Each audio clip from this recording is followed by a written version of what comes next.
They built their fence 10 feet onto my land, so I built a barn right against it. I've owned my farm for almost 20 years. It's not fancy, but it's mine. 40 acres of pasture, a red barn, and a herd of cattle to pay the bills. My neighbors, the Caldwells, moved in about 2 years ago. Retired city folks with too much money and not enough sense.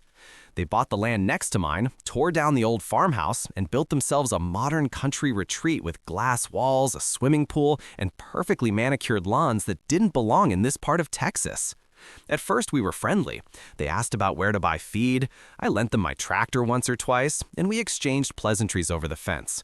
But it didn't take long before they started acting like my land was their playground. Their dogs chased my cattle. Their grandkids cut across my pasture on ATVs. I warned them politely, then firmly.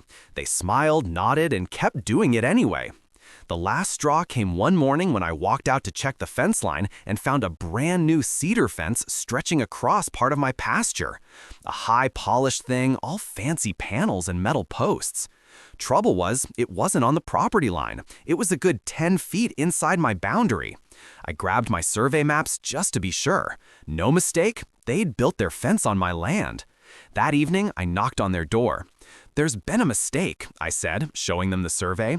"Your fence is over my property line. It'll need to be moved." Mrs. Caldwell crossed her arms, smirked, and said, "We hired professionals. I'm sure it's fine. Besides, you're not really using that strip of land." I bit my tongue and went home, realizing patience would make this more satisfying. The next week, I called the county and filed a formal complaint: trespassing and unlawful encroachment. The inspector came out, confirmed the survey, and sent the Caldwells a notice: move the fence or face fines. They ignored it. So I built something of my own right against their precious new fence.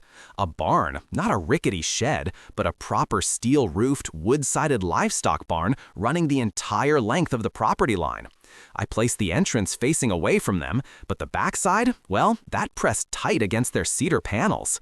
The smell of hay and livestock would reach their windows, and I stocked it with my cattle, making sure they'd be there morning and night. Within a week, the Caldwells came storming over. "You can't put a barn here," they shouted. I held up the survey and smiled. On my land, I can put whatever I want. They threatened lawsuits. Too late, I'd already spoken with my lawyer. Not only were they trespassing, but in this county, if someone builds on your land and you let it sit too long, they can actually try to claim it later. It's called adverse possession. By putting my barn there, I'd locked in my rights and cut off theirs. A month later, the county hit them with fines. The court ordered them